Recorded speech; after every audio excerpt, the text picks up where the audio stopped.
Hi, everyone. It's Nancy, and I just wanted to take a few minutes today to connect with you. What a week, huh? It's just been insane, and I know we're all struggling right now. It's really important, I think, that we come together as a community, and so I just wanted to take 15 minutes and share a few things. I don't know about you, but my inbox has been totally exploded with COVID-19 notices, and I'm pretty tired of reading them. I don't know about you, but I'm ready for just some different content. And so I was just thinking about what just happened this last week, and it's been a lot like a natural disaster. Some people have even called it a natural disaster, although I haven't seen it a whole lot labeled that way. But if you think about it, it's much like a tornado or a hurricane or an earthquake. And my gosh, even that has happened in Utah this week. So, thoughts out to our friends in Utah, and please say a prayer for them because that big story hadn't even made a lot of news. But I know several folks I know there said it was pretty darn scary. So, but for this virus, I mean, we're not seeing a lot of visible signs of things that have happened other than the empty streets, which is kind of eerie. And it's pretty invisible. So, but on the inside, we're going through the same sorts of things. I know that for a fact. The same sense of disorientation, uh, sadness, loss, a lot of loss, a lot of anxiety, all of that stuff is going on, but we're just not having anything to connect it to right now visibly.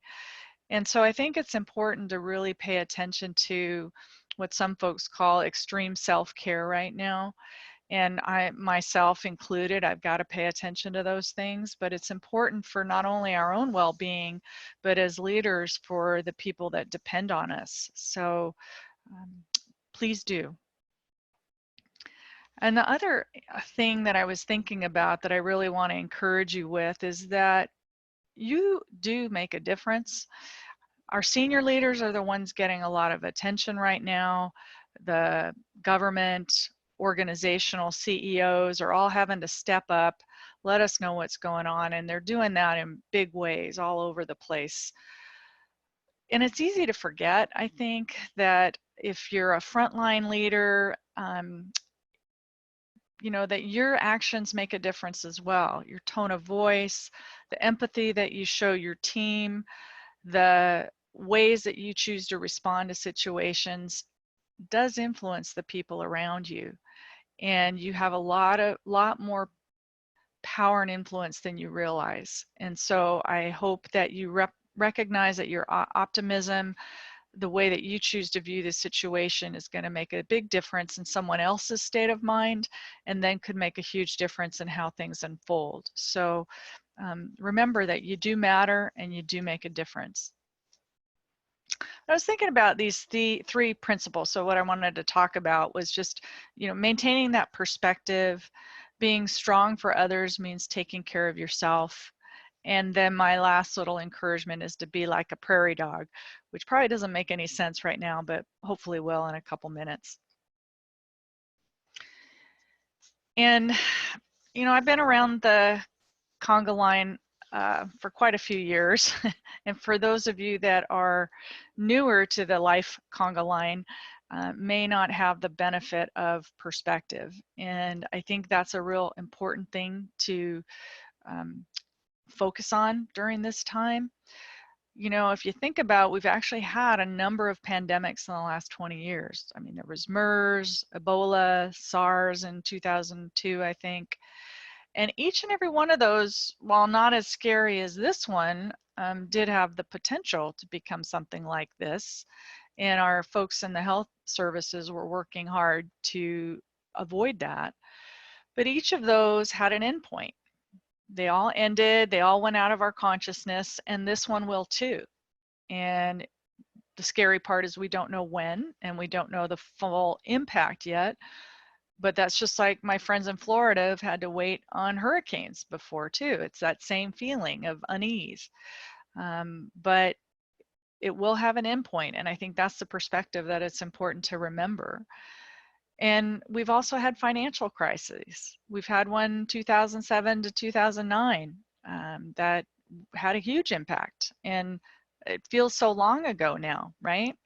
So again, that had an endpoint. The stock market imploded in 2000. That had an endpoint. And I could go on and on. You know, we've had many of these things before. So I think the thing that encourages me is that we've got a lot better systems, we've got more knowledge, we've got more support uh, abilities than ever before. And so those are the things that give me comfort, and I hope do for you as well. I mean, I reflect on my parents' generation who survived World War II and who went through some terrible horrors during that time. And you know, if I try to put it in perspective, it's not a world war that we're going through. It is a natural disaster, and we can liken it to a war, and it's an invisible enemy, but it's not World War II. And then I try to think about what are some of the positive things that, I mean, in my own going up and down and up and down this last week, I think about what are some of the positives that are going to come out of all of this. And I do manage to see some things, and I hope you do too. I see this massive opportunity for time to reflect and be quiet. And we've been on this treadmill for so long as a society, and now we're all going through this time to reflect and focus on the things that are really, really important. And I do think too that it's highlighting maybe some things that need repair, need fixing, and perhaps when the dust settles that some priorities are going to shift. And so I think it's also reminding us all what's really important. And we've gotten so divided as a nation that if you really step back, a lot of our differences are not that great, and it's really more about what do we have in common as opposed to what divides us. And so hopefully we're all starting to gain a little different perspective. And so my encouragement there is just to surround yourself with positive people, pay attention to podcasts that are going to build you up, listen to, you know, music and radio, and eliminate the negativity from your life as much as you can. And I think that will help. And this is about the oldest analogy around, but I can't find a better one.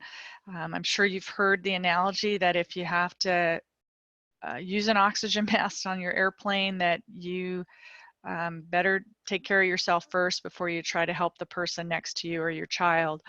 And it's so true. I mean, I share a story from when I was first learning to be a leader was in my officer training as a college student, officer cadet. And this was my spring break going out on Fort Lewis on the 4-day military exercises and leading a team through cold, wet weather. And during that exercise, one person did get hypothermia in another team, and I told myself, not on my watch, that's not going to happen. And so I spent a lot of time and focus reminding my team to drink, to make sure they were eating, make sure they were changing wet clothes. And guess who forgot? So I wound up getting symptoms of early hypothermia and needed medical attention, and was taken off the line and sent to recover overnight. And so I spent the next morning talking with my team about the lesson that I learned. And that lesson is, you can't help other people if you're not taking care of yourself first.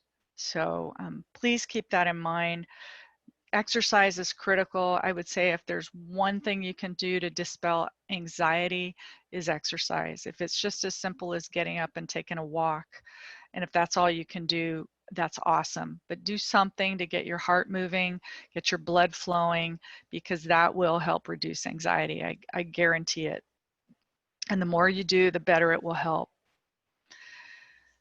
And the prairie dog reference is just simply because, well, not simply because, but because I like this picture, and I think it's cute, and it makes me smile, and I hope it does for you as well. But the analogy here is that as a leader, it can be easy, again, to focus on what's in front of us and a lot of details, and we don't step back to get out of the hole and look around and pay attention.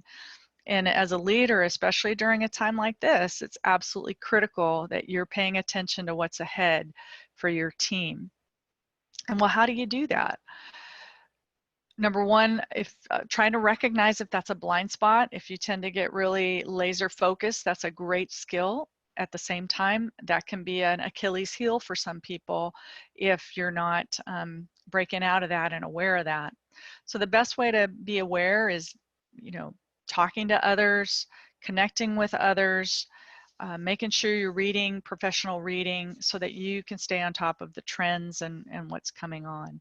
But I think the best way is community and getting feedback and hearing what others are talking about. So my encouragement to you again is, let's get through this together. There's a lot of ways. We've got technology to support us. Don't walk this road alone. The more we can support each other through all of this, the better. And we will get through. I'm confident of that. So I want to invite you. We decided to offer 12 weeks of complimentary live Zoom calls for supervisors and managers. The first one starting March 25th at 9 a.m. Pacific time. Short bite, 30 minutes, opportunity to connect with your peers in a Q&A session. We're going to focus on managing virtual teams. So I hope you can join us. Don't be it alone. The link is on this slide, and just copy or paste the web link into your browser. And if you miss it or somehow can't get it from this webinar because I technologically messed up, then you can go to opengateresources.com on our event calendar, and that way you can join us that way. So I hope you have a great day. Thanks for listening, and just be well. Take care of yourself, everybody. Take care.